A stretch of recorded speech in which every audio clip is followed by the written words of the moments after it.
Hello, I am Rahul Jaiswal, faculty member of English at mission institute. Okay, आइए बेटा कुछ अच्छा करते हैं। आइए शुरुआत करते हैं हम नाउन से। और बेटा जो भी पढ़ाएंगे ऑथेंटिक होगा और जेन्युइन होगा, और ये आपके सारे जितने भी एग्जाम में इंग्लिश पूछा जाता है ये सारे एग्जाम के लिए प्रॉफिटेबल होगा। ओके, तो बिना टाइम वेस्ट किए हुए आइए शुरुआत करते हैं। एकदम बेसिक से हम आपको एडवांस लेवल तक ले चलेंगे। तो शुरुआत हम करते हैं अपने चैप्टर नाउन से, ठीक है। ओके, आइए शुरुआत करते हैं नाउन।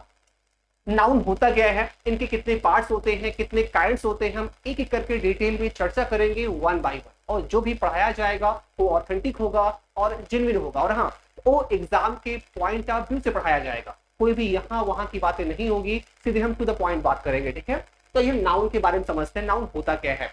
नाउन अगर आप बचपन से पढ़ते आए हो, आपने क्या पढ़ा कि noun is the name of any person, place और थिंग। एक तो एक रटी रटाई परिभाषा है, हमें टू द पॉइंट पढ़ना है, हमें सिलेक्शन लेना है, ठीक है। तो हम कह सकते हैं noun is a naming word. Okay, या हम कह सकते हैं it is a naming word. Right, it is a naming word. Right, नाम ही क्या है। और हम ये भी कह सकते हैं name is the noun. Okay, नाम ही क्या है, संज्ञा है। जैसे बाय द वे, राम क्या है, राम किसी व्यक्ति का नाम है। रिया किसी गर्ल का नाम है। राइट, क्लास, ये सब क्या है, these are examples of noun. Okay, तो आप कह सकते हो name is the noun. Okay, नाम ही क्या है, संज्ञा है। ओके, तो आई होप नाउन की परिभाषा आप तो बचपन से पढ़ते आए हो, तुम्हें बहुत लंबा नहीं जाना है, टू द पॉइंट बात करना। हम इतना कह सकते हैं name is the noun. Okay, ये noun is a naming word, नाम को ही संज्ञा कहा जाता है। ओके, ये तो आपको पता ही होगा। आइए हम नाउन के पार्ट्स और काइंड्स के बारे में बात करते हैं, ठीक है। नाउन के अगर पार्ट्स और काइंड्स के बारे में बात की जाए कि नाउन के कितने पार्ट्स होते हैं, कितने काइंड्स होते हैं, आइए वन बाय वन डिटेल में चर्चा करेंगे, ठीक है। चलिए, ओके, तो नाउन के कितने अगर पार्ट्स की बात की जाए तो ये समझाते हैं हम आपको, ठीक है। राइट, नाउन को दो पार्ट में कैटेगराइज कर लिया जाता है। कितने पार्ट्स में, देखो हमने अक्सर देखा है बच्चों से पूछ लिया जाता है नाउन के कितने पार्ट्स होते हैं, बच्चा 5 बताता है। तो पार्ट्स और काइंड्स में अक्सर कंफ्यूज रहता है। He is not sure how many parts or how many kinds are there of the nouns. Okay, वो nouns के कितने parts होते हैं, कितने kinds होते हैं, इसको लेकर क्लियर नहीं रहता, उसमें कंफ्यूज रहता है। तो आज से आपकी सारी कंफ्यूजन दूर होने वाली है। नाउन के बेटा अपने दो पार्ट्स होते हैं। पहला क्या होता है, पहला होता है काउंटेबल नाउन। ओके, पहला क्या होता है, पहला होता है काउंटेबल नाउन। दूसरा क्या होता है, दूसरा होता है uncountable noun. Right, countable noun क्या होता है, ऐसे नाउन्स जिनको हम आराम से काउंट कर पाते हैं उन्हें कहा जाता है काउंटेबल नाउन्स। जैसे हम बॉय की बात करें तो बॉय को आप काउंट कर सकते हो ना। राइट, बॉय को आप काउंट कर सकते हो, तो बॉय क्या है, काउंटेबल नाउन है। अगर हम बात कर ले गर्ल, ओके, गर्ल को आप काउंट कर सकते हो, तो गर्ल क्या है, काउंटेबल नाउन है। ओके, अगर हम बात करें क्लास, तो क्लास को आप काउंट कर सकते हो, तो क्लास क्या है, काउंटेबल नाउन है। तो those nouns that can be counted are called countable nouns। ऐसे सारे nouns जिनको आप काउंट कर पाते हो उन्हें कहा जाता है countable nouns। Okay, I hope इतनी चीजें आपको क्लियर हो रही होंगी। फिर अब अनकाउंटेबल नाउन किसे कहा जाता है, ऐसे nouns जिनको हम गिन नहीं सकते, जिनको मेजर किया जाता है, जिनको मापा तोला जाता है, लेकिन उन्हें गिना नहीं जा सकता, तो उन्हें कहा जाता है अनकाउंटेबल नाउन्स। एग्जाम्पल से आपको समझाएंगे तो आप ज्यादा समझ पाओगे। हम कहें वाटर, हम कहें मिल्क, हम कहें कर्ड, हम कहें ऑनेस्टी। राइट, तो these are the examples of uncountable noun. ये क्या है, अनकाउंटेबल नाउन के एग्जाम्पल्स हैं। आइए एक बार और अच्छे से देख लेते हैं। लिखा क्या है, वाटर, वाटर को तो आप गिन नहीं सकते ना कि एक वाटर, दो वाटर, तो इन्हें कहा जाता है जिनको हम गिन नहीं पड़ते, जिनको हम गिन नहीं सकते। हाँ, जरूरत पड़ने पर उन्हें मेजर कर सकते हैं। मेजर का मतलब क्या होता है, हम नाप तोल सकते हैं। एक बोतल पानी, दो बोतल पानी, 1 लीटर पानी, 2 लीटर पानी। ओके, तो इन्हें आप मेजर कर पा रहे हो, इन्हें आप काउंट नहीं कर पा रहे हो। तो जिन्हें हम मेजर कर सकते हैं वो अनकाउंटेबल नाउन की कैटेगरी में आता है, और जिन्हें हम गिन सकते हैं उन्हें काउंटेबल नाउन की कैटेगरी में रखा जाता है। एग्जाम्पल आपके सामने है, तो वाटर है, मिल्क है, कर्ड है, ऑनेस्टी है। These are the examples of uncountable noun. ये अनकाउंटेबल नाउन के एग्जाम्पल है।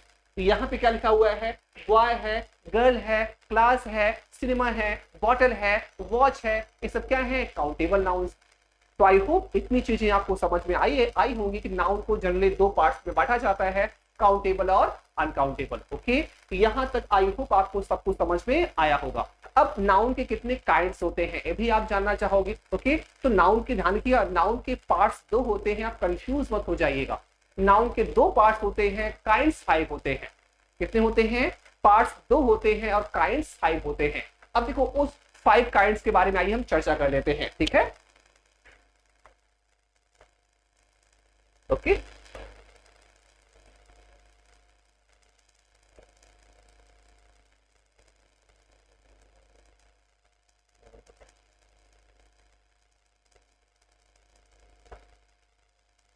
चलिए।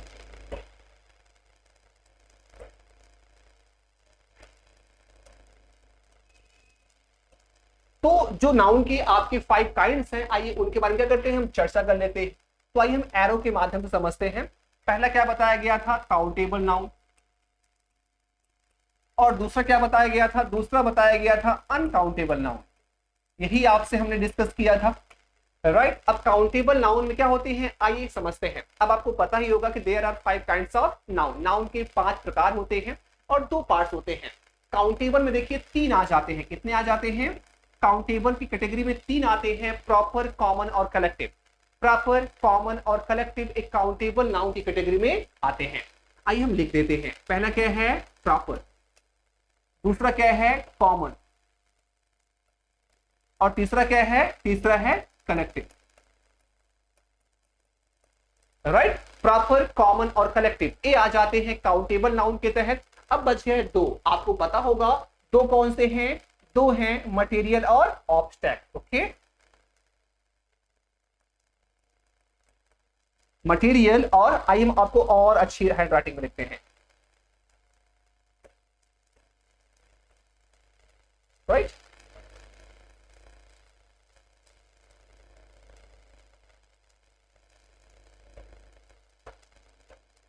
मटेरियल और क्या है? और ऑब्स्ट्रैक्ट है, राइट? अब चलिए आइए समझाते हैं। तो काउंटेबल नाउन में 3 आ जाते हैं। 3 कौन कौन से हैं? प्रॉपर है, कॉमन है, कलेक्टिव है। अनकाउंटेबल में कितने आ जाते हैं? अनकाउंटेबल में 2 आ जाते हैं। 2 कौन कौन से हैं? 2 हैं मटेरियल और ऑब्स्ट्रैक्ट। आई होप सारी चीजें आपको समझ में आ रही होंगी। ओके, तो प्रॉपर, कॉमन, कलेक्टिव काउंटेबल में, मटेरियल और ऑब्स्ट्रैक्ट अनकाउंटेबल में। तो आपको इस डायग्राम के माध्यम से एक क्लियर हो गया होगा कि नाउन के 2 पार्ट्स होते हैं और 5 काइंड्स होते हैं। तो आइए हर एक नाउन को हम क्या करते हैं, डिटेल में 1 बाय 1 पढ़ते हैं। शुरुआत हम करते हैं प्रॉपर नाउन से, ठीक है? आइए हम शुरुआत करते हैं प्रॉपर नाउन से। चलिए, अब प्रॉपर नाउन क्या होता है, right? What is proper noun?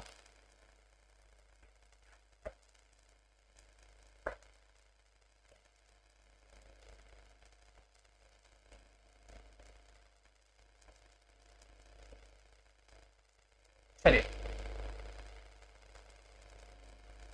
What is proper noun? Let's begin. Okay,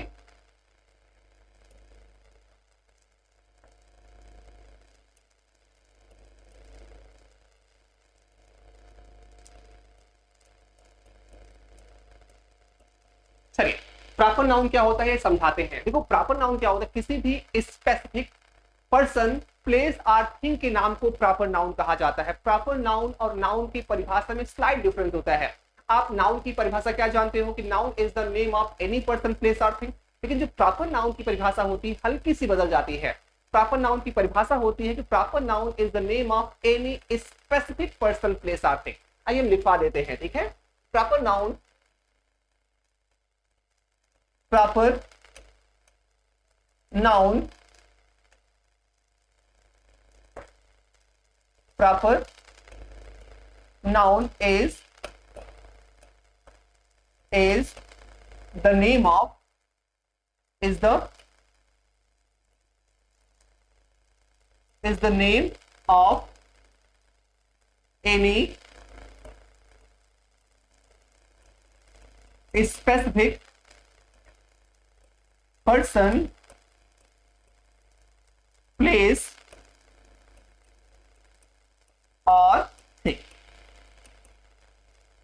क्या लिखा हुआ है। अब नाउन और प्रॉपर नाउन की परिभाषा में हमने आपको पहले से ही बताया है, स्लाइट सा डिफरेंस होता है। किसी भी नाम को क्या कहते हैं, संज्ञा कहते हैं, लेकिन जब उसे स्पेसिफाई कर देते हो, उसे आप स्पेसिफिक बना देते हो, तो वही क्या होता है, नाउन से प्रॉपर नाउन बन जाता है। डेफिनेशन आपके सामने लिखी हुई है कि proper noun is the name of any specific person, place or thing. जैसे अगर मैं बात करूं राम की, तो राम क्या है, Ram is the name of and क्या है, Ram is the name of a specific boy ना। राम क्या है, किसी स्पेसिफिक बॉय के बारे में हम बात कर रहे हैं, तो राम क्या हो जाएगा, प्रॉपर नाउन हो जाएगा। रिया क्या है, एक हम स्पेसिफिक गर्ल के बारे में बात कर रहे हैं, तो रिया क्या हो जाएगा, प्रॉपर नाउन हो जाएगा। इवन अगर मैं कहूं मिशन इंस्टीट्यूट, ये क्या है, स्पेसिफिक कोचिंग का नाम है ना। अगर मैं कहूं मिशन इंस्टीट्यूट,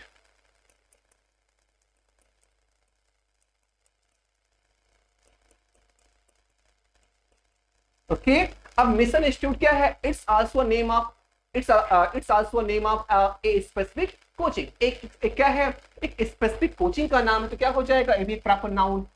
तो किसी भी specific person, place or thing के नाम को क्या बोलते हैं, उसे प्रॉपर नाउन कहा जाता है। आई होप आप सब कुछ आप अच्छे से समझ रहे होंगे। कुछ आपको बारीकियां जाननी होंगी प्रॉपर नाउन को लेकर के। प्रॉपर नाउन का जो पहला होता है लेटर, ओके, प्रॉपर नाउन का पहला लेटर हमेशा कैपिटल से लिखा जाता है, इसे आप स्मॉल में नहीं लिख सकते। अगर मैं राम को यूं लिखूं, अगर राम को ऐसे लिखा जाए तो सेंटेंस क्या हो जाए, हमारा वर्ड गलत हो जाएगा, क्योंकि राम क्या है, एक स्पेसिफिक बंदे का नाम है, एक स्पेसिफिक बॉय का नाम है, तो राम का जो आर होगा उसे हमेशा आपको कैपिटल से ही लिखा जाएगा। ओके, इतना क्लियर है। तो ए राम गलत हो जाएगा, ए रिया क्या हो जाएगा, ए रिया आपका गलत हो जाएगा। आपको ऐसे ही लिखना पड़ेगा, बिकॉज आपको पता है कि प्रॉपर नाउन का जो पहला लेटर होता है उसे हमेशा कैपिटल में ही लिखा जाता है। यहां तक आई होप आपको सब कुछ समझ में आया होगा कि प्रॉपर नाउन क्या होता है। ओके, नाउन क्या होता है, नाउन के कितने पार्ट्स होते हैं और नाउन के कितने काइंड्स होते हैं, यहां तक हमने सब कुछ सीखा। ओके, आइए हम बढ़ चलते हैं, यहाँ पर हम कॉमन नाउन की तरफ चलते हैं कि कॉमन नाउन कहाँ किसे जाता है। ओके, चलिए, कि कॉमन नाउन हम कहते किसे हैं। ठीक है, दूसरा क्या है, दूसरा है common noun. Common noun, okay, कुछ और हम अगर अप टू द पॉइंट हम समझाएं तो ओके, परिभाषा तो ठीक है। हमें देखो सबसे बड़ी चीज है, इंग्लिश कोई सब्जेक्ट नहीं है। इंग्लिश क्या है, एक लैंग्वेज है। लैंग्वेज को जितना ज्यादा आप लैंग्वेज के एंगल से देखोगे, उतना आपके अंदर कॉन्फिडेंस आएगा और उतना आप चीजों को इजिली समझ पाओगे। हम लैंग्वेज का मतलब क्या है, लैंग्वेज को क्या है, लैंग्वेज हमारे डीएनए में है, हम डेली रूटीन में लैंग्वेज का यूज करते हैं। भाई लैंग्वेज से हमारा अस्तित्व है, भाई हम बोलते हैं लैंग्वेज। ओके, क्या हम लैंग्वेज से शुरुआत से ही परिचित होते हैं, सब्जेक्ट तो बड़ा बाद में आता है। तो इंग्लिश को हम चाहे तो क्या है, हम अपनी माहौल से भी सीख सकते हैं, लेकिन यहाँ पे हमें जो इंग्लिश पढ़ना है वो हमारे एग्जाम के लेवल से पढ़ना है, तो इसलिए हम लोग स्पेसिफाई होना पड़ता है। लेकिन लैंग्वेज को, अब इंग्लिश को एज ए लैंग्वेज देखिए, आप सब्जेक्ट मत देखिए। ठीक है, इसको समझिए, इसको रट्टा मत मारिए। हम शुरुआत करते हैं कॉमन नाउन से। ओके, कॉमन नाउन होता क्या है। ओके, कॉमन नाउन का मतलब क्या होता है, एक किसी भी क्या है, एक किसी भी कैटेगरी की बात करता है, एक किसी भी क्या करता है, किसी भी कलेक्शन की बात तो नहीं करता, एक किसी भी कम्युनिटी की बात करता है, और उस कम्युनिटी के हर एक पर्सन को क्या करता है, ए इंडिकेट करता है। आइए आपको हम परिभाषा समझाते हैं। Common noun it is a name, it is a name, it's a name given in common to a person or thing of the same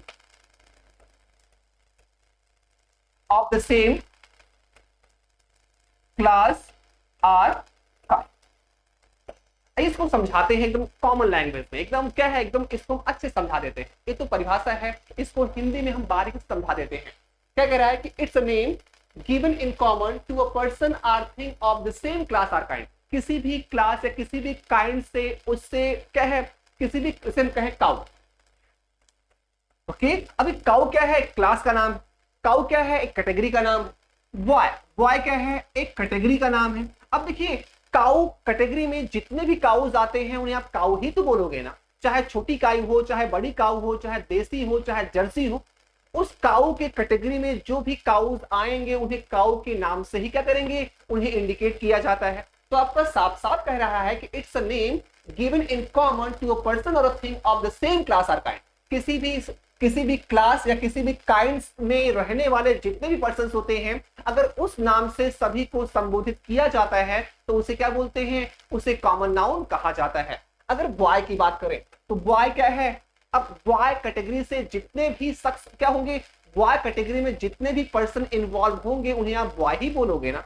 एक क्लास में अगर 100 लड़के हैं, 100 लड़कों के नाम अपने अलग अलग होंगे, तो उस अलग अलग नाम को तो प्रॉपर नाउन कहा जाएगा। लेकिन जो 100 क्या है, जो बॉयज हैं और क्या है क्लास से क्या है, एक क्लास से रिलेटेड है, तो उन्हें आप क्या बोलोगे, कॉमन नाउन बोलोगे, राइट। तो किसी भी क्लास या किसी भी काइंड से आने वाले जितने भी पर्सन होते हैं या जितनी भी थिंग्स होती हैं उन्हें कॉमन नाउन कहा जाता है। बॉय चाहे छोटा हो, चाहे बड़ा हो, चाहे गोरा हो, चाहे काला हो, जो भी 13 से 19 के बीच में होंगे उन्हें बॉय ही तो कहोगे ना। चाहे जिस रेस के हो, चाहे जिस कास्ट से हो, चाहे जिस देश के हो, उन्हें क्या बोलोगे, उन्हें बॉय ही कहा जाता है, राइट। तो ये है आपकी परिभाषा कॉमन नाउन। तो आई होप इस चीजों को आप क्या है डिफ्रेंशिएट कर पा रहे होंगे। जैसे हम कहें my name is Rahul, okay, my name is, आपको एग्जांपल समझाते हैं, okay, Rahul is a teacher, Rahul is a teacher. अब यहां राहुल क्या है, राहुल एक स्पेसिफिक बंदे का नाम, यहां हर किसी का नाम तो राहुल नहीं हो सकता ना, तो राहुल क्या है, एक स्पेसिफिक बंदे का नाम है, एक स्पेसिफिक क्या है, शख्स का नाम है। लेकिन टीचर क्या है, टीचर तो कोई भी हो सकता है, राइट। तो टीचर क्या है, टीचर आपका कॉमन नाउन, टीचर आपका कॉमन नाउन है। और राहुल क्या है, राहुल आपका प्रॉपर नाउन।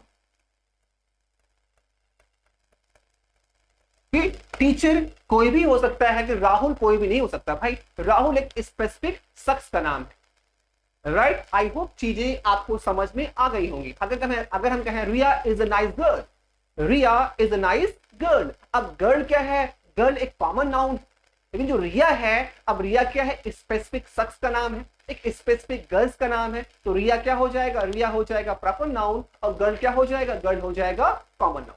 अब कॉमन नाउन के बारे में कुछ चीजें आपको जाननी है। कॉमन नाउन से हम आपको समझाए थे जो प्रॉपर नाउन होते हैं, प्रॉपर नाउन का जो पहला लेटर होता है वो कैपिटल में होता है। लेकिन जो कॉमन नाउन होता है ना, कॉमन नाउन का पहला लेटर कैपिटल में भी हो सकता है और स्मॉल में भी हो सकता है। जब किसी भी सेंटेंस की शुरुआत में अगर वो आएंगे तो आपको कैपिटल लेटर से लिखा जाएगा, लेकिन जब किसी भी वर्ड क्या है, किसी भी सेंटेंस या किसी भी फ्रेज या किसी भी क्लॉज के वो बीच में आएंगे तो उन्हें आप स्मॉल लेटर से भी आप लिख सकते हो।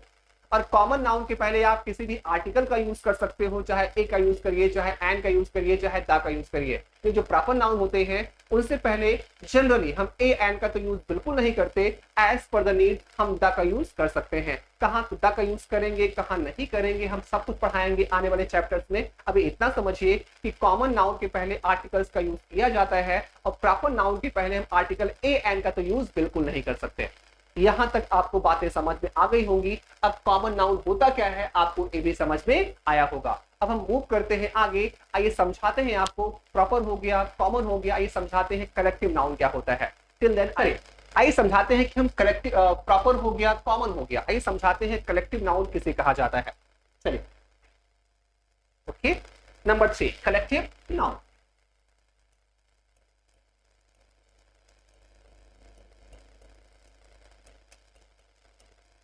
Collective noun, okay. Collective noun किसे कहा जाता है? अगर मैं कहूं collective noun is the name of the collections of persons और things taken together and described as a whole. ये तो इसकी इंग्लिश में परिभाषा हो गई, लेकिन कुछ बच्चों को ये बाउंस भी मारा होगा। तो आइए पहले परिभाषा को लिखते हैं, उसके बाद हिंदी में समझाते हैं, फिर कुछ एग्जाम्पल्स लेते हैं ताकि इन सब चीजों को आसानी से आप समझ सके। आइए पहले हम परिभाषा पे काम करते हैं, इसकी डेफिनेशन लिखते हैं, right, okay. It's a name, आइए पेन को चेंज कर लेते हैं, राइट। चलिए, it's It's a name. It's a name of collection of persons or things taken together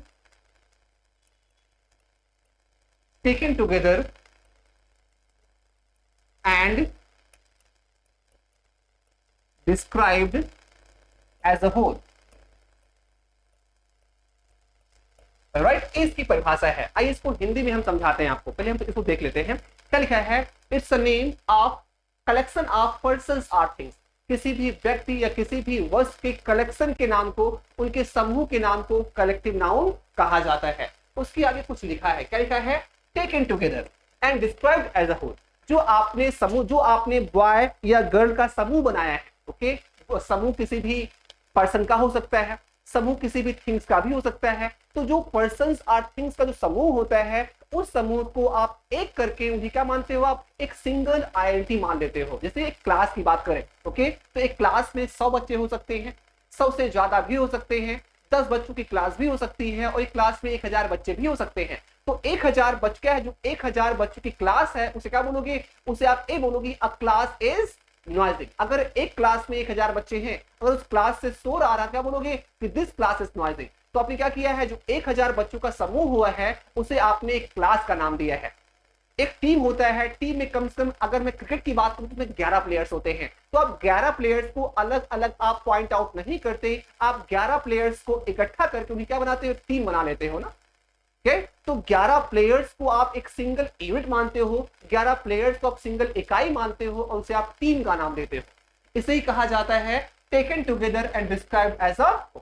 उन्हें हम अलग अलग डिस्क्राइब नहीं करते, उन्हें कलेक्ट करके उन्हें एक सिंगल नाम दिया जाता है, और उनके साथ सिंगुलर वर्ब का यूज किया जाता है, और उनके साथ सिंगुलर प्रोनाउन का भी यूज किया जाता है। इसे ही कहा जाता है taken together and described as a whole. उन्हें इकट्ठा करके आप उन्हें एक सिंगल आइडेंटिटी डिस्क्राइब करते हो। तो इसकी फुल डिफिनेशन हो गई, आपको हमने हिंदी में भी समझाया। आइए एक बार और देख लेते हैं। It's a name of collections of persons और things taken together and described as a. किसी भी व्यक्ति या वस्तु के कलेक्शन के नाम को क्या बोलते हैं? कलेक्टिव नाउन कहा जाता है, और उन्हें एक करके उन्हें एक सिंगल आइडेंटिटी बना लिया जाता है। इसकी हिंदी मतलब हो गई। कुछ एग्जांपल्स को देखते हैं तो आप और अच्छे से आप समझ पाओगे। ठीक है, चलिए एक कुछ एग्जांपल देखते हैं। जैसे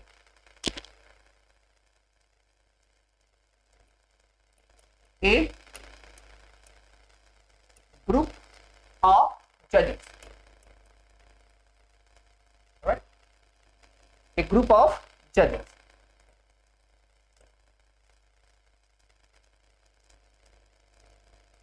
अब देखिए, जो जजेस का ग्रुप होता है उसे क्या कहा जाता है? जो जजेस का ग्रुप होता है, right,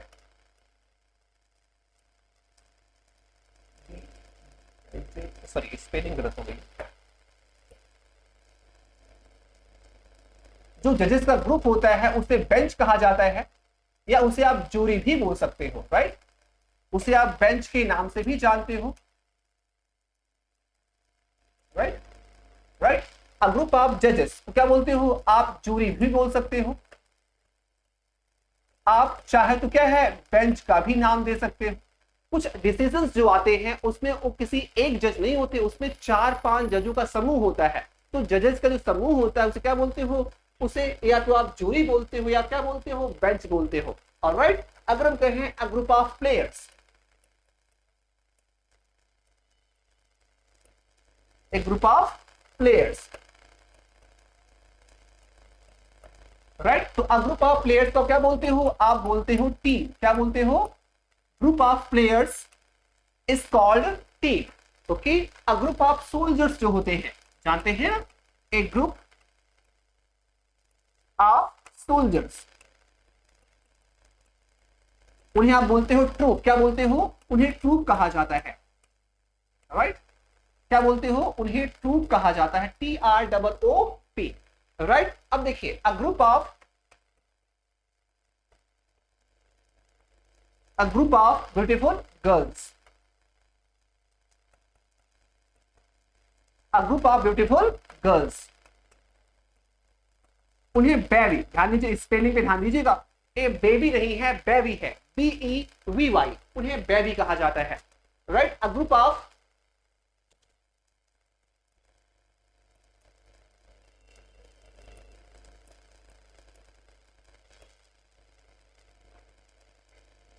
a group of, okay, a group of singers,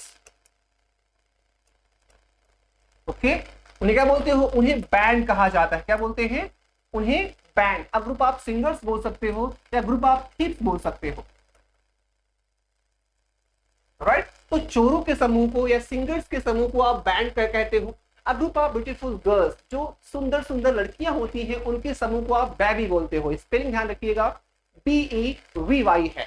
a group of soldiers को ट्रूप कहा जाता है, अ ग्रुप ऑफ प्लेयर्स को टीम कहा जाता है, अ ग्रुप ऑफ जजेस को जूरी या बेंच कहा जाता है। तो दीज आर कलेक्टिव नाउन्स। ये क्या है, ये आपके कलेक्टिव नाउन्स हो गए। बेबी हो गया, बैंड हो गया, ट्रूप हो गया, टीम हो गया, जूरी हो गया, बेंच हो गया, सब क्या है, ये सारे आपके कलेक्टिव नाउन के एग्जांपल्स हैं। अ ग्रुप ऑफ स्टूडेंट को क्या बोलते हो, एक ग्रुप ऑफ स्टूडेंट्स को क्लास बोलते हो। तो क्लास क्या है, क्लास भी आपकी कलेक्टिव नाउन की कैटेगरी में आएगा। चीजें आपको समझ में आ रही होंगी, क्लास हो गया, टीम हो गया, जूरी हो गया, बैंड हो गया, बेंच हो गया। तो these are the examples of collective noun, और इन्हें आप एज अ यूनिट इस्तेमाल करोगे। इनके साथ सिंगुलर वर्ब भी आता है और इनके साथ सिंगुलर प्रोनाउन का भी यूज किया जाता है। आइए कुछ एग्जांपल से इसको हम समझ लेते हैं, ताकि एग्जाम में हमसे कोई गलती ना हो, और एग्जाम में कैसे इस पे प्रश्न पूछा जाता है वो फिर समझाएंगे आपको, ठीक है। आइए एग्जाम्पल देखते हैं, राइट। अगर मैं कहूं the team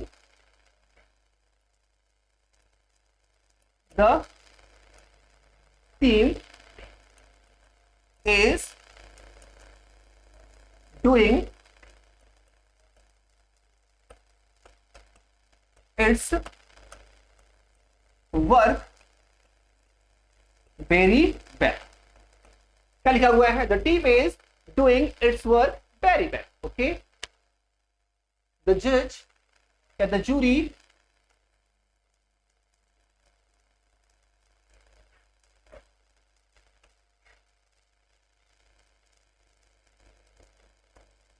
the jury has given its verdict। The jury has given its verdict unanimously। कुछ जो नए नए वर्ड्स आपको मिले उसे भी आप नोट डाउन कर लीजिए। जैसे एक वर्डिक्ट, ए आपके लिए नया हो सकता है, जूरी ए आपके लिए नया हो सकता है, यूनिमसली क्या है, ए भी आपके लिए नया हो सकता है। इनका मतलब क्या होता है, हम क्या करते हैं, ये भी आपको समझा देते हैं, ठीक है। आइए समझाते हैं।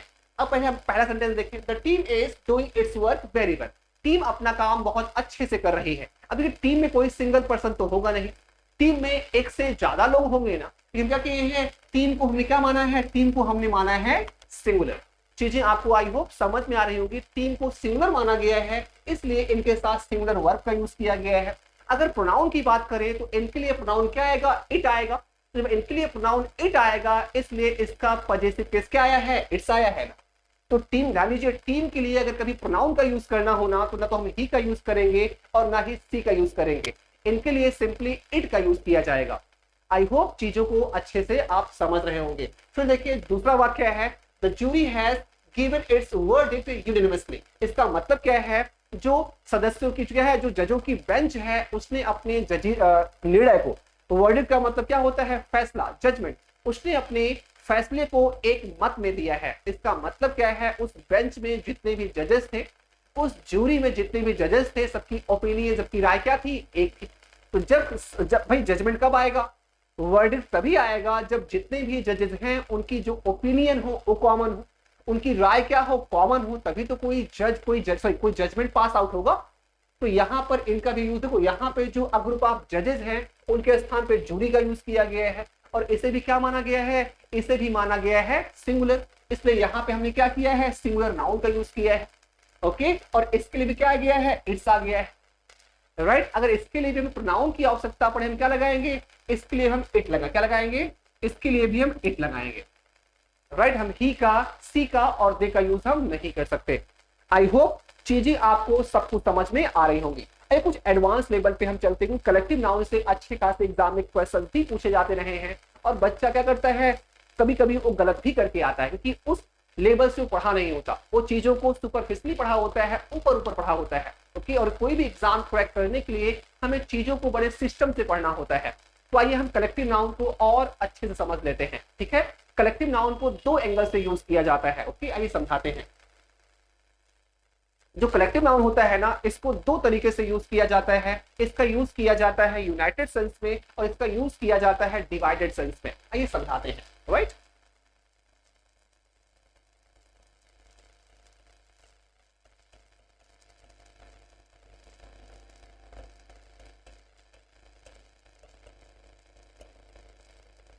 जो कलेक्टिव नाउन्स होते हैं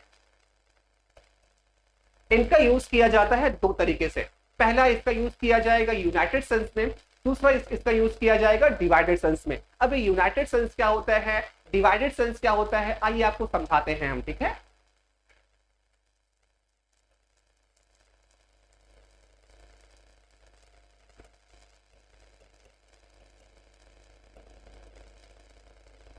इसका यूज किया जाएगा यूनाइटेड सेंस में, और इसका यूज किया जाएगा डिवाइडेड सेंस में। राइट, अब यूनाइटेड सेंस क्या है, डिवाइडेड सेंस क्या है, आप एग्जांपल से अच्छे समझ पाओगे। आइए पहले इसको हिंदी में समझाते हैं। यूनाइटेड सेंस का मतलब क्या होता है, जब भाई आपको पता ही है कलेक्टिव नाउन्स में जो क्या होते हैं, एक से भाई किसी भी व्यक्ति या वस्तु का ग्रुप होता है, और ग्रुप किससे बनता है, एक से ज्यादा व्यक्ति या वस्तुओं से बनता है। तो जब वह ग्रुप एक इकाई के रूप में काम करता है, एक डायरेक्शन में काम करता है, सब में आपस में क्या होता है, यूनिटी होती है, एकता होती है। भाई अगर टीम में 11 प्लेयर्स हैं, अगर 11 प्लेयर्स कोई काम मिलकर करेंगे तो क्या होंगे, उनमें यूनिटी होगी और उनमें यूनाइटेड सेंस होगा ना।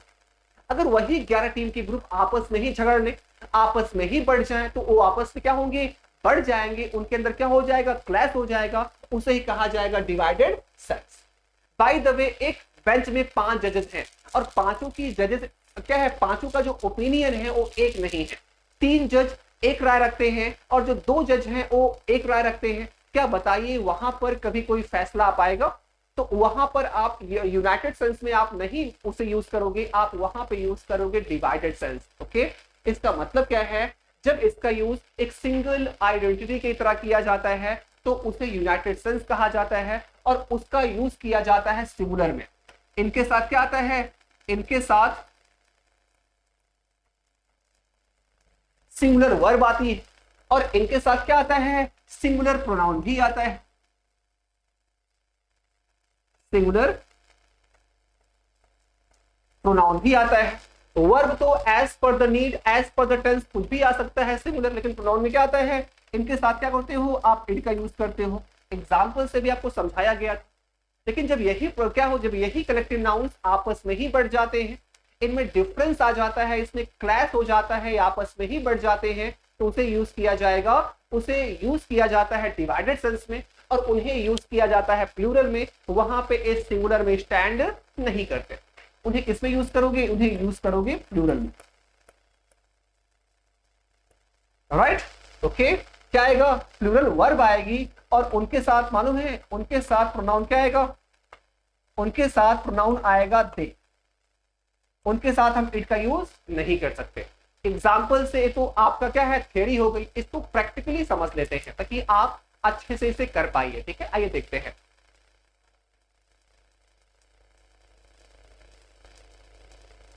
जैसे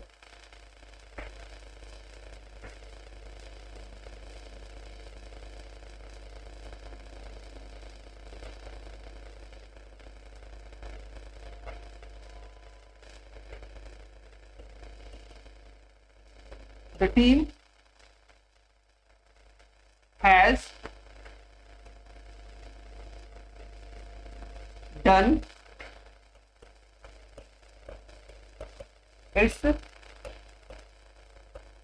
team has done its work very well. Very well and finally it has won the game. Won the game. Right? क्या लिखा है? The team has done its work very well and finally it has won the game. इसका मतलब क्या है? Team ने अपने काम को बहुत अच्छे से किया है और अंततः उसने क्या किया है? गेम को जीत भी लिया है। अब यहाँ पे देखिए, यहाँ पे टीम का यूज कैसे किया गया है? टीम का यूज किया गया है सिंगुलर में, और इसके लिए जो प्रोनाउन आया है क्या आया है? इट आया है ना भाई। कोई भी आप मैच जीतते हो, टीम अगर जीतती है तो उसमें जितने भी प्लेयर्स होते हैं सबका एक कंसर्टेड एफर्ट होता है, सबका एक क्या होता है? यूनाइटेड एफर्ट होता है, सब मिलकर काम करते हैं। तो जब कोई भी ग्रुप मिलकर काम करता है तो उसे ही कहा जाता है यूनाइटेड सेल्स। लेकिन जब वह ग्रुप आपस में ही क्या हो जाए? आपस में ही बढ़ जाए तो वहां पर वो ग्रुप नहीं रहता, वो क्या हो जाता है एकदम? तो कलेक्टिव नाउन से कॉमन नाउन हो जाता है, क्योंकि उसमें क्या होता है? क्लैश आ जाता है, उस पर डिफरेंस आ जाते हैं। एग्जाम्पल से आइए समझाते हैं। तो team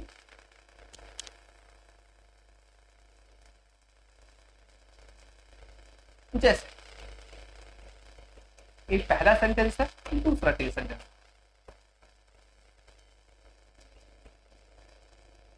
The team have divided. The team have divided in their opinion.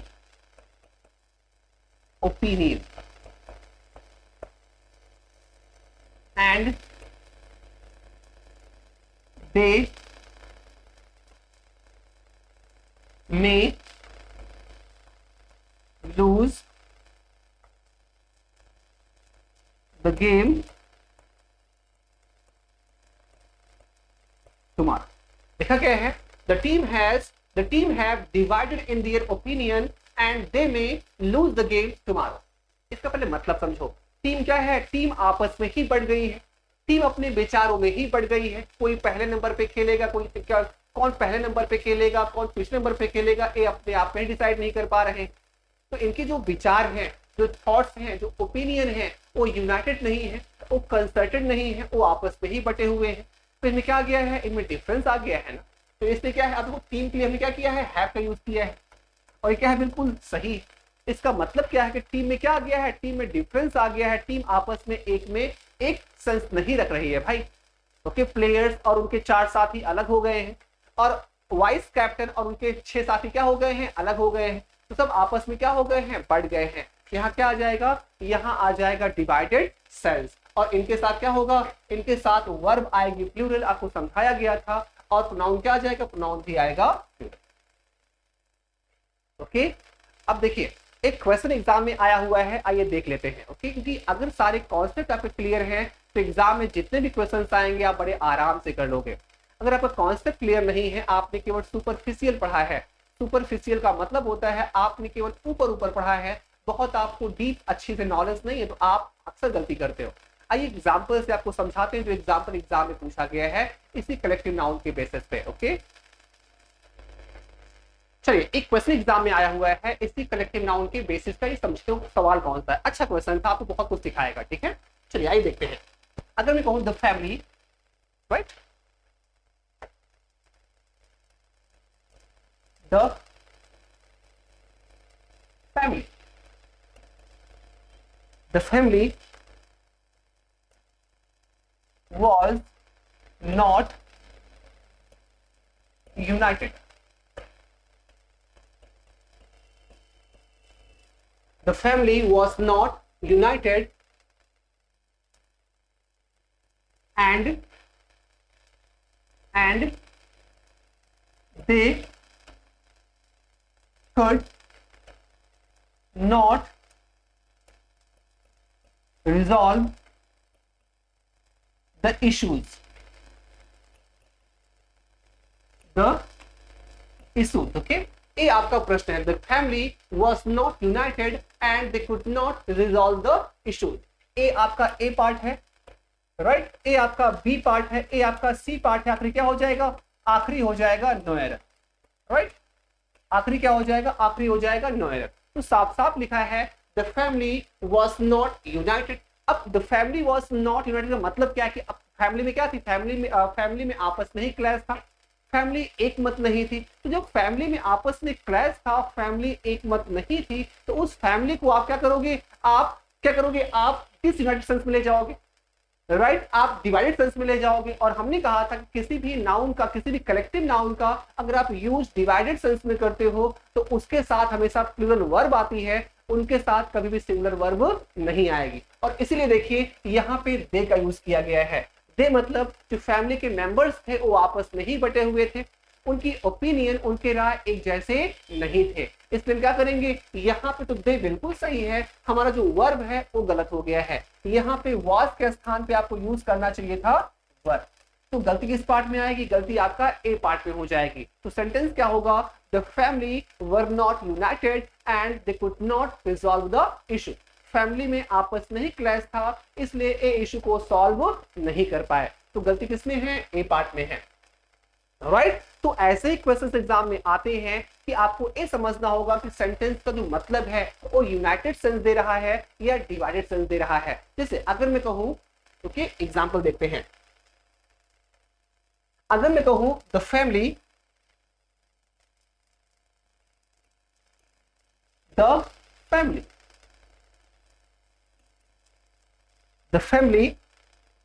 Has unity. The family has unity and harmony.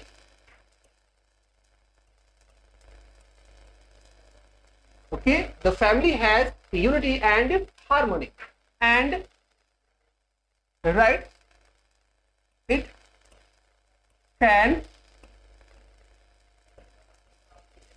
solve any issue। क्या लिखा हुआ है, the family has unity and harmony and it can solve any issue. अब देखिए इस sentence में अगर part wise करूं मैं, ए पार्ट है, ए बी पार्ट है, ए सी पार्ट है, आखिरी क्या हो जाएगा, आखिरी हो जाएगा नो एरर। ओके, आखिरी अगर हो जाएगा नो एरर, तो इस पार्ट में बेटा कोई एरर नहीं है। आप सेंटेंस को पढ़ोगे तो आपको साफ साफ दिखाई देगा कि यहाँ पर फैमिली में यूनिटी है। फैमिली का यूज कैसे किया गया है, फैमिली का यूज किया गया है यूनाइटेड सेंस में, इसका यूज नहीं किया गया है डिवाइडेड सेंस में। तो अगर किसी भी कलेक्टिव नाउन का यूज यूनाइटेड सेंस में किया जाता है तो उनके साथ वर्ब क्या आती है, हमेशा सिंगुलर आती है। तो यहाँ पे देखिए इस फैमिली क्या है, इस फैमिली के लिए हमने क्या किया है, हैज का यूज किया है, और यहाँ पे देखिए इट आ गया है। अब इट आया है और वहां पर हैज आया है, आई मीन सिंगुलर वर्ब भी आई है और सिंगुलर प्रोनाउन का भी यूज किया गया है, क्योंकि इसका यूज कैसे किया गया है, यूनाइटेड सेंस में किया गया है। तो जब इन प्रोनाउंस का यूज यूनाइटेड सेंस में किया जाता है तो इन्हें सिंगुलर मानते हैं और इसके साथ वर्ब क्या आती है, सिंगुलर आती है। आई होप चीजें आपको समझ में आ रही होगी। तो यहाँ पर इस सेंटेंस में क्या है, नो एरर है। तो कुछ ऐसे ही क्वेश्चंस कलेक्टिव नाउन के बेसिस पे पूछे जाते हैं। आई होप जितना भी चीजें आपको पढ़ाया गया वो समझ में आया होगा। ठीक है, तो हमने क्या पढ़ा, प्रॉपर पढ़ा, कॉमन पढ़ा और क्या पढ़ा, कलेक्टिव पढ़ा। आइए हम बात करते हैं मटेरियल नाउन पे। एक क्या होता है मटेरियल नाउन। ओके चलिए, राइट।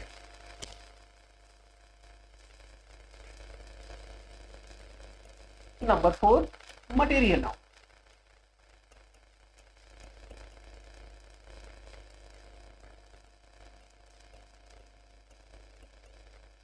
मटेरियल नाउन कहते किसे हैं और किसे कहा जाता है, तो सिंपल सा है, बहुत आसान परिभाषा है। The name of matter of which things are made are called material noun. Okay, आइए इसको हम लिख के समझाते हैं। The name of matter,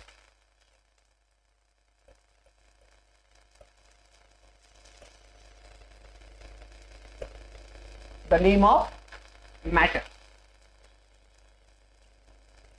the name of matter of which things are made is called material noun। लिखा क्या है, the name of matter of which things are made is called material noun. उन सारे पदार्थों के नाम जिनसे आप किसी भी नए चीज का निर्माण करते हो उन्हें कहा जाता है material noun. By the way, I have a watch in my wrist and this watch is made of rubber, okay, and glasses। तो क्या है, एक वॉच जो है किससे बना है, रबर से बना है और ग्लास से बना है। तो क्या है, अब रबर और ग्लास क्या हो जाएगा, ये भी आपका मटेरियल नाउन हो जाएगा। I have a styler in my hand, मेरे हाथ में क्या है, एक स्टाइलर है। ये भी किसका बना हुआ है, प्लास्टिक का बना हुआ है। तो प्लास्टिक क्या है, ये आपका हो जाएगा मटेरियल नाउन, राइट।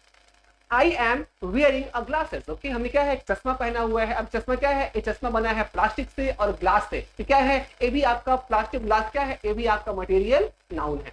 तो वो सारे पदार्थ जिनसे आप किसी भी नए चीजों का निर्माण करते हो उन पदार्थ के नाम को मटेरियल नाउन कहा जाता है। यही इसकी परिभाषा है। कुछ एग्जाम्पल्स देख लेते हैं, जैसे ए balloon made of rubber, a balloon made of rubber, all right। a shirt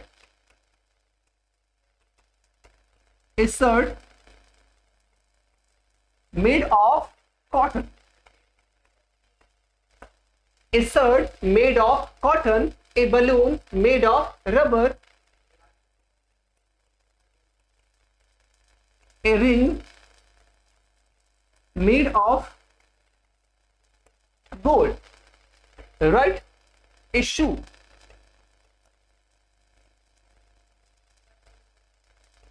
made of leather, right. अब देखिए यहां पे rubber, cotton, gold and leather, these are the examples of material noun, okay. Rubber हो गया, cotton हो गया, leather हो गया, ग्लास हो गया, ब्रिक हो गया, सैंड हो गया। These are the examples of the material noun of which you can make a lot of new things। ये सब क्या है, ये मटेरियल नाउन के एग्जांपल्स है। जैसे यहाँ आपने क्या लिखा है, a balloon made of rubber, एक गुब्बारा जो किससे बना है, रबर से बना है। तो बलून क्या हो गया, बलून आपका कॉमन नाउन हो गया और रबर क्या हो गया, रबर आपका मटेरियल नाउन हो गया। कि उस मैटर से जो चीज आप बनाओगे, ध्यान दीजिएगा, उस मैटर से जिस चीज को आप बनाओगे वह बनी हुई चीज कॉमन नाउन हो जाएगी और वह मैटर जिससे वह चीज बनी है वो क्या हो जाएगी, वो हो जाएगी मटेरियल नाउन। जैसे स्टाइलर मेरे हाथ में है, ये क्या है, स्टाइलर आपका कॉमन नाउन है और जिससे बना है वो क्या है, वो आपका मटेरियल नाउन है। मेरे हाथ में वॉच है, वॉच क्या है, एक कॉमन नाउन है। ये वॉच बना किससे है, ग्लास से बना है और इसमें रबड़ है और रबड़ और ग्लास क्या है, आपका मटेरियल नाउन है, राइट। एक ग्लास जो मैंने पहना है, जो चश्मा मैंने पहना है, ये बना किससे, ग्लास क्या है, एक कॉमन नाउन है, लेकिन बना किससे है, बना है कांच से और बना है प्लास्टिक से। तो कांच और प्लास्टिक क्या है, आपका मटेरियल नाउन है। बातें समझ में आ रही है ना। तो जो चीजें जिससे बनी होती है वह चीज क्या होता है, वह चीज कॉमन नाउन होता है और उस चीज को जिससे बनाया गया होता है वह आपका मटेरियल नाउन होता है। एग्जाम्पल आपके सामने है, बलून क्या है, आपका कॉमन नाउन है, रबर क्या है, आपका मटेरियल नाउन है, शर्ट क्या है, आपका कॉमन नाउन है, कॉटन क्या है, ये आपका मटेरियल नाउन है, रिंग क्या है, ये आपका कॉमन नाउन है, गोल्ड क्या है, ये आपका मटेरियल नाउन है, शू ये क्या है, आपका कॉमन नाउन है, एंड लेदर ये क्या है, ये आपका मटेरियल नाउन है। आई होप चीजें आपको बहुत अच्छे से समझ में आ रही होंगी, राइट। यही होता है आपका मटेरियल नाउन। हमने सीखा क्या क्या, हमने शुरुआत से जितना भी सीखा है आइए इसको वाइंड अप कर लेते हैं। हमने शुरुआत से सीखा है कि नाउन होता क्या है, फिर नाउन के प्रकार कितने होते हैं, नाउन के क्या होते हैं, पार्ट कितने होते हैं। तो नाउन के दो पार्ट्स होते हैं, काउंटेबल और अनकाउंटेबल। नाउन के 5 काइंड्स होते हैं। 5 काइंड्स क्या होते हैं, पहला प्रॉपर कॉमन कलेक्टिव, एक किसमें आएगा, प्रॉपर कॉमन और कलेक्टिव, एक काउंटेबल नाउन की श्रेणी में आएगा। ऑब्स्ट्रैक्ट और मटेरियल एक किसमें आ जाएगा, ये आ जाएगा अनकाउंटेबल नाउन की श्रेणी में। ये सारी चीजें आपको अच्छे से समझाई गई हैं। फिर आगे हम चलते हैं, फिर मैं क्या सीखा कि प्रॉपर नाउन किसे कहा जाता है। तो प्रॉपर नाउन किसी भी स्पेसिफिक पर्सन या थिंग को कहा जाता है। ओके, जैसे राम, मोहन, महिंद्रास, ओके, मिशन, ये सब क्या है, ये एक स्पेसिफिक नेम है, ये क्या हो जाएंगे, प्रॉपर नाउन हो जाएंगे। कॉमन नाउन क्या होता है, किसी भी कैटेगरी के नाम को क्या बोलते हैं, कॉमन नाउन बोलते हैं। या उसी भी उस कैटेगरी या क्लास में पाया जाने वाला जो हर व्यक्ति होता है, हर शख्स होता है तो उसके नाम को क्या बोलते हैं, कॉमन नाउन बोलते हैं। सिर्फ बॉय, बॉय क्या है, हर बॉय को बॉय ही कहा जाएगा ना, राइट। वो चाहे 16 साल का हो, चाहे 19 साल का हो, चाहे 15 साल का हो, तो उस कैटेगरी से बिलोंग करने वाला जो भी शख्स होगा उसे बॉय ही कहा जाएगा ना। उसे क्या बोलते हैं, उसे हम कॉमन नाउन बोलते हैं, राइट। फिर में क्या पढ़ा, हमने पढ़ा कलेक्टिव नाउन। किसी भी व्यक्ति या वस्तु के कलेक्शन के नाम को क्या बोलते हैं, कलेक्टिव नाउन कहते हैं। और उन्हें क्या मानते हैं, उन्हें सिंगुलर मानते हैं। उनके साथ सिंगुलर वर्ब आती है और सिंगुलर क्या होता है, उनके साथ सिंगुलर प्रोनाउन भी आता है। लेकिन इनका यूज दो सेंस में किया जाता है, आपको पढ़ाया गया है ना। इनका यूज दो सेंस में किया जाता है, यूनाइटेड सेंस में किया जाता है और डिवाइडेड सेंस में किया जाता है। जब इनसे क्या होता है, ए मिलकर कोई काम करे, राइट, तो ये क्या होते हैं, यूनाइटेड सेंस में यूज किए जाते हैं। जब ए आपस में ही बढ़ जाए तो इनका यूज कैसे किया जाता है, डिवाइडेड सेंस में किया जाता है। तो इनके साथ क्या आता है, प्लूरल वर्ब आती है और प्लूरल प्रोनाउन भी आएगा। यहां तक क्लियर। फिर हमने क्या पढ़ा, हमने पढ़ा मटेरियल नाउन। हमने कहा था ना, the name of matter of which things are made is called material noun. वो सारे मैटर के नाम जिनसे आप नई चीजों का निर्माण करते हो उन्हें क्या कहा जाता है, उन्हें कहा जाता है मटेरियल नाउन। तो ये सारी चीजें आई होप आपको पढ़ाई गई और अच्छे समझाई गई और आपने इस सेशन को खूब अच्छे से पढ़ा होगा और समझा होगा। तो आज के लिए इतना ही। आगे हम क्या करेंगे, यही से हम कंटिन्यू करेंगे नेक्स्ट क्लास में। तो जो भी आपको क्या है, जो भी चीजें आपको नहीं समझ में आई हैं आप कमेंट भी कर सकते हो, उस पर आपको फिर अच्छे समझाएंगे। बताते जितनी भी चीजें आपको समझाई गई हैं आई होप अच्छे समझ में आया होगा। अब आज के लिए इतना ही, हम कल मिलते हैं इसके आगे। Till then bye, take care you all.